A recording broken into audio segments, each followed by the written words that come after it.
Mbese nkubatse bihora bishika ukabona hariho abasore ariko ukabona abasore barakundwa cane n'abakobwa ugasanga abagore barabakunda ugasanga uwo musore ugasanga akundwa n'igitsina gore icarico cose ariko mugabo bikagutangaza ukaza kubona hari abandi basore ushobora kubona badashobora kuba bakundwa n'igitsina gore.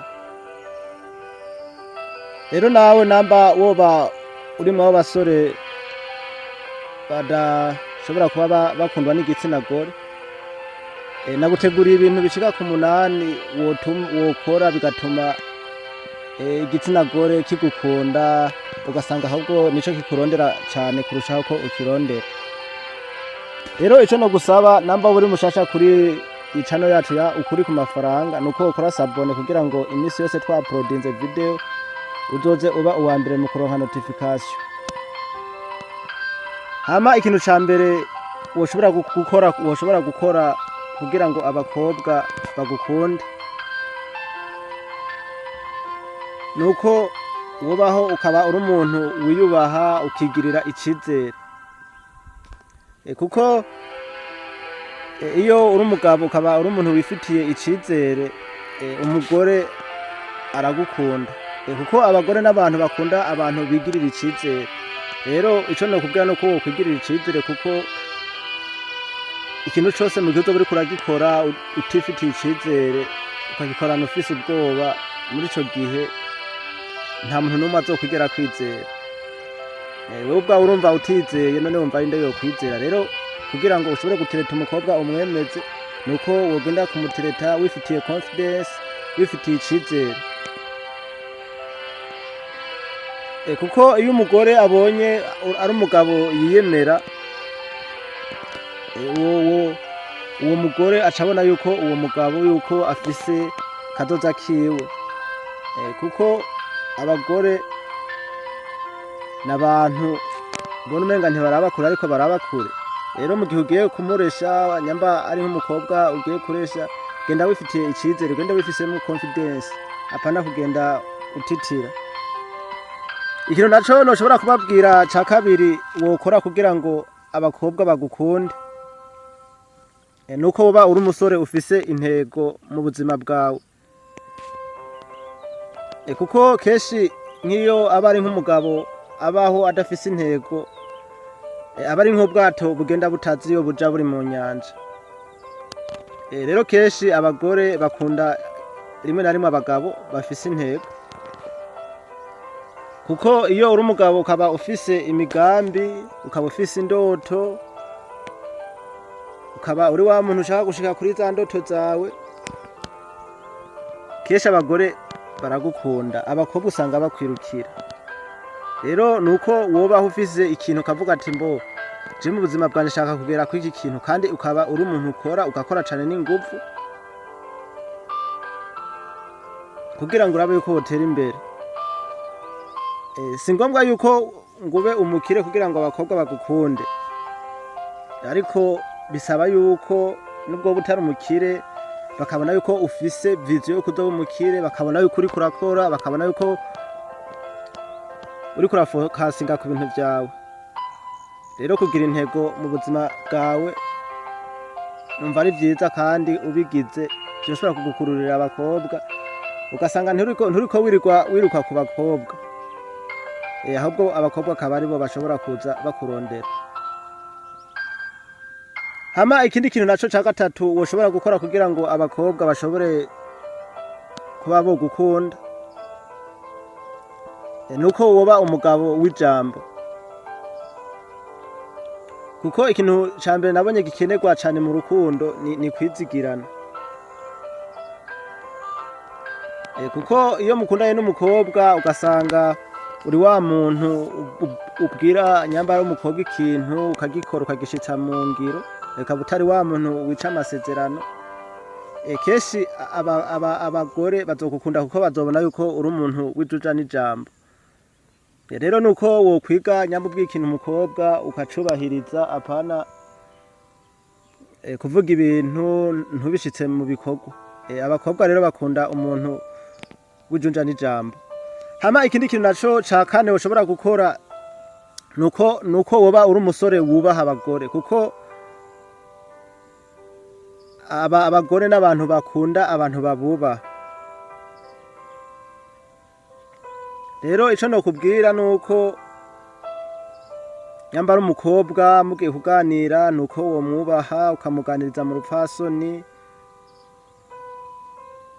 ukamwereka yuko uri umuntu mwiza. Mu gihe rero uzoba wakoze ico kintu, umukobwa muhuye mukaganira ukamwubaha, uwo mukobwa none wumva yoreka kukubaha gute? Mu gihe azoba yakubashe azoba yagukunze. Ikindi kintu naco numva nokubwira ca gatanu, woshobora kwitwara kugira ngo abakobwa bashobore kuba bogukunda, nuko woba uri umusore ufise umutima mwiza.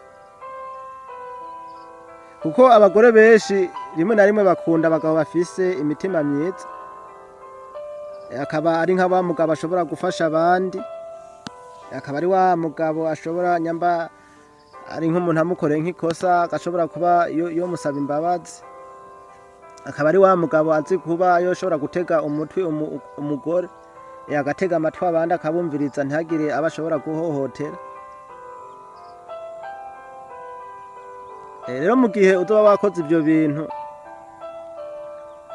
uzoba wamaze kwigarurira umutima, kuko umugore niyabona muri kumwe akabona uri wa muntu ufise umutima mwiza, akabona uri wa muntu w'impuhwe, akabona ari wa muntu nyene atari biryawe, muri ico gihe uzosanga wigaruriye abakobwa, uzosanga wigaruriye imitima y'abagore, abagore usange batangiye kuza bakugana. Ikindi kintu naco ca gatandatu noshobora kukubwira woshobora gukora kugira ngo wigarurire imitima y'abakobwa, nuko woba uri wa muntu ufise discipline. Kuko kenshi iyo uri umugabo ukaba uzi kwitwara neza,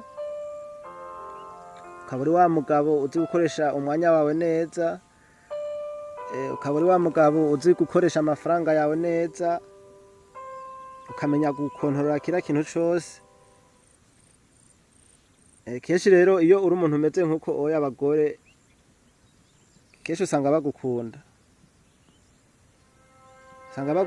kandi bakanakubaha kandi bimwe vyo hejuru. Ikindi kintu naco numva nokubwira cindwi wokora kugira ngo wigarurire imitima y'abagore,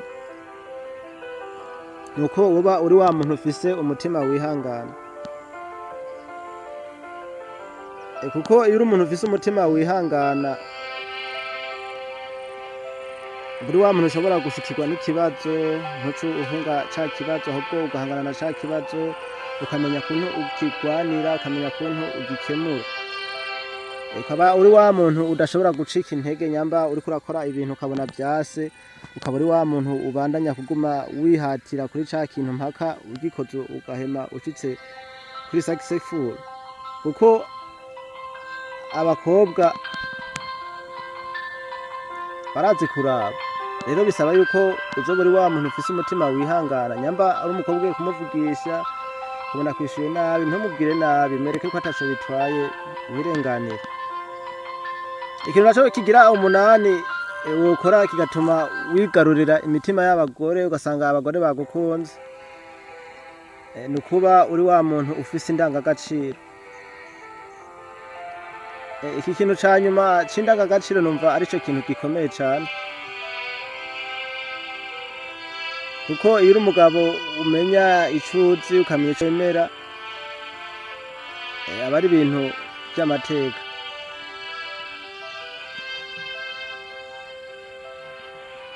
Rero ico numva nosozera ndakubwira,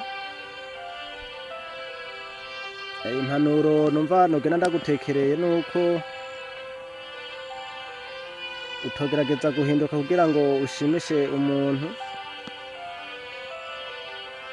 nuko nokubwira yuko wokwihindura kugira ngo ube umugabo mwiza, ukarushiriza wa muntu wari uriwe wa kera. Kuko iyo wiyubatse usanga ari ibintu vyiza, kandi nawe usanga wifitiye icizere, nuko wogira intego ukagira ikintu ufise ushaka gushikako mu buzima. Nico kizogufasha gutuma abakobwa baza bakwirukako. Rero ico nokubwira nyamba wumva iki kiganiro coba cakufashije nuko wokora sabone kuri ukuri ku mafaranga kugira ngo ntuzoze ucikwa n'ibiganiro nk'ibi, tutibagiwe yuko ngaha tuhacisha ibiganiro vyerekereye amafaranga n'inkondo.